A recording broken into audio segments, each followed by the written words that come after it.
That huge guy is the reason this video almost didn't come out. And this baby Triceratops is the reason we still took the risk. Today, we're going to the biggest dinosaur park and pick up a new pet. His name is Trippy. And the plan sounds insane. I'm going to raise him into a giant at my house and then take him to another continent. Because if he stays here, he'll die. But before we even move toward the nursery, rules. We have 6 months, and for them to let me keep Trippy, he has to do 3 things. First, obey. Second, not get into fights. Third, successfully finish a race. If we fail, they take him back to the park. And that will be the biggest failure on my channel. We're in the park. There are dinosaurs here you can imagine, and there are dinosaurs you wouldn't want to meet even in a nightmare. The nursery. This is who we're here for. This little guy's name is Trippy. He lost his mom, and now they're trusting him to us. Look at his eyes. How could you not love him? And yeah, the race in 6 months. That sounds funny, because right now he's about the size of, well, you can see it. But that's exactly why I agreed. While he's small, it's easier to tame him. And this is where what I didn't expect starts. The nursery doors closed. And when doors close in a place like this, that only means one thing. This park has a Giganotosaurus, a 7-meter problem. A week ago, it fought Trippy's mom, and she didn't make it. Right now, that monster is kept in the service zone. They don't show it to visitors. I grab the carrier, and we walk out of there like we stole something really valuable. Home. First thing I did was turn one of my rooms into a room for a Triceratops. Don't ask how much time and effort that cost me. The important thing is, he was happy. And this isn't just cute, it's protection. Because predators exist here, and you'll see what I mean later. The first few days, Trippy refuses to eat his normal food. He's nervous, he's small, he doesn't have his mom. And the only thing that calms him down is warm milk. Yeah, he's obsessed. And I realized one thing, if Trippy doesn't want milk, that's an alarm. Right now, he wants it. So we're working. I take him outside into the yard, and at one point, a shadow passes over us. An eagle. And yeah, but eagles wouldn't mind a prehistoric snack. I made him a yellow suit. You think I made it because it's cute? Yeah, but also because yellow scares off birds.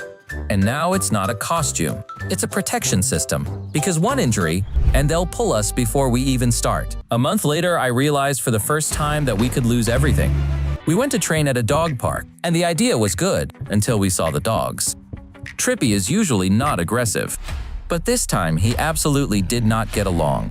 This is what I mean by did not get along, and after that, the park called me. One more incident, and we take him back. No discussion.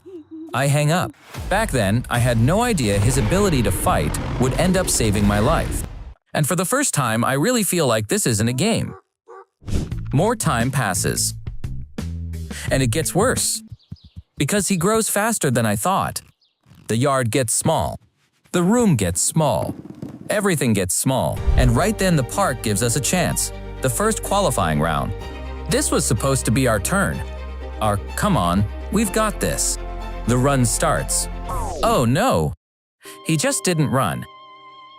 He got into a fight again. We failed the qualifier, and it's not like we barely lost. It means if we don't change, they take him. And for the first time in my life, I look at my pet and think, maybe I can't do this. Don't look at me like that. You're behaving really badly. That day I decided, Trippy gets one last chance. I build obstacles for him right in my yard. Look.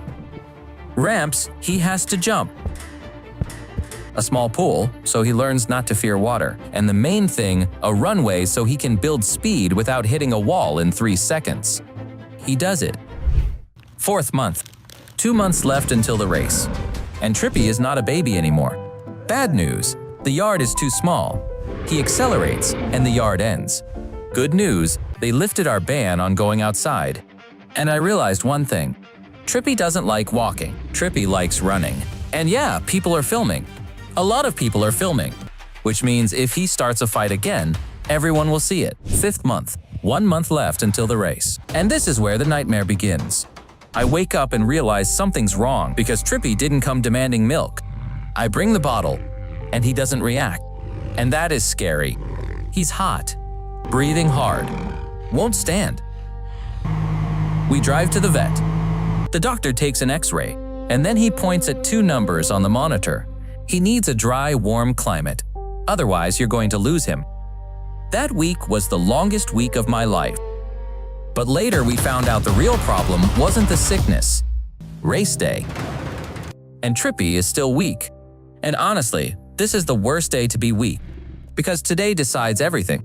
If he doesn't finish, the park takes him back. We arrive at the track. Crowd. Noise. I kneel next to him and whisper, "Trippy, just finish. Don't be a hero, just finish. Start." At first he's heavy, and everything inside me drops. Because I can see, it's really hard for him. But then, he hears the noise. He sees the others, and something switches on. I'm not losing. He speeds up. Not perfect. Not the fastest. But enough.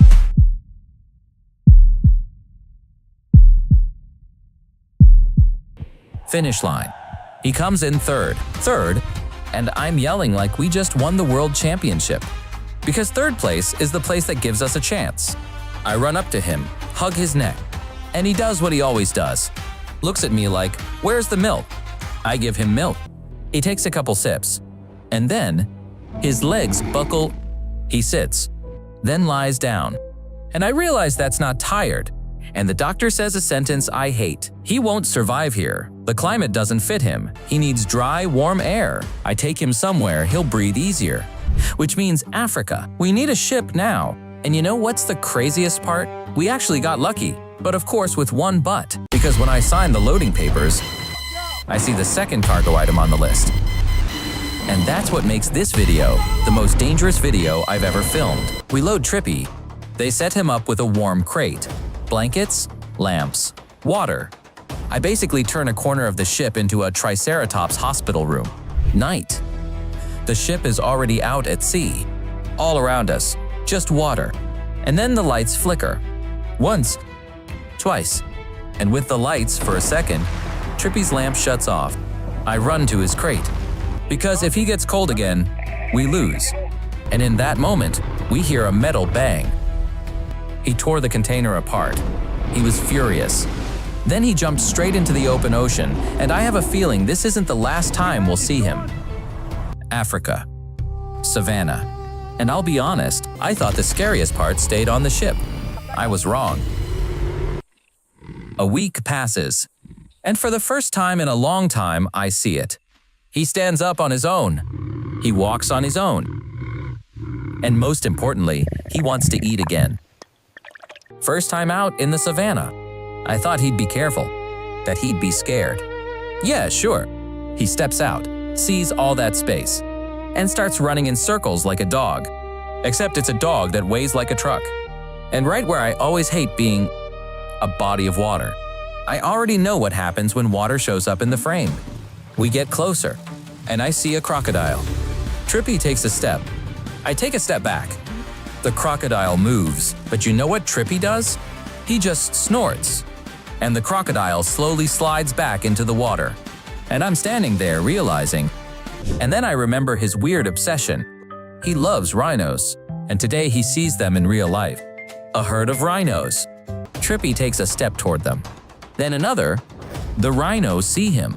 One steps forward, drops its head. And I realize we're about to get a short lesson in how the savannah works. The rhino charges. Trippy jumps away, but still gets hit in the side. Not deadly, but enough for him to understand. Nobody here was waiting for him. But in that moment, a sentence comes over the radio that makes my insides go cold. Giganotosaurus.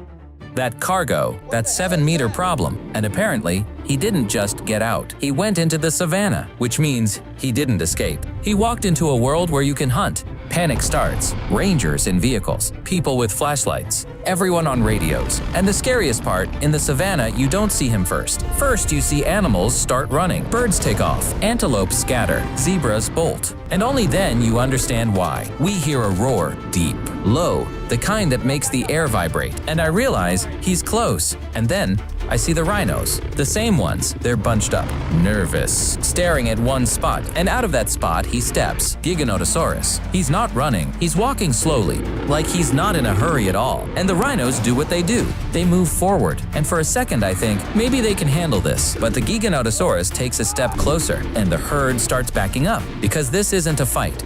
This is a hunt. And right then, Trippy does something I did not expect at all. He sees the rhinos, his favorites, the same ones who just made him feel like an outsider. And he still goes toward them. He breaks away and runs. Not fast like the race, heavy, with force. And the Giganotosaurus notices him. And in my head, there's one thought: that's it, it's over. But Trippy doesn't hit him head on. He comes in from the side, low, and at the last second, he drives his horns in, right into the ribs. The Giganotosaurus jerks, roars, tries to turn, and Trippy circles again, and hits again. And then the most important thing happens. The Giganotosaurus backs off, not because he was scared, but because he understood. There's someone here who will fight, and I'm standing there in shock. Because my baby, who drank milk and brought sticks, just pushed back a 7-meter problem. Silence. The savannah is practically ringing. The rhinos stand there, staring at Trippy. And one rhino steps forward, comes close, sniffs him, and doesn't hit him, doesn't chase him off, just stands right next to him. Like it's saying, "All right, you're one of us." And for the first time, Trippy relaxes. And that's when it hits me. Because I realize one thing. I wanted to take him to another continent to save him. But it turns out, I brought him home. Pause. I kneel down, scratch his neck. "Trippy, thank you. You did what I couldn't. And I promise I won't keep you where you're suffering anymore." I stand up, step back. The rhinos stay near him. And Trippy walks into the savannah. And I watch him go, and I realize this is the right decision, and the hardest decision of my life. And yeah, the Giganotosaurus is still out there somewhere, in the tall grass. And if you think this is the end, you just don't know how 7-meter problems work.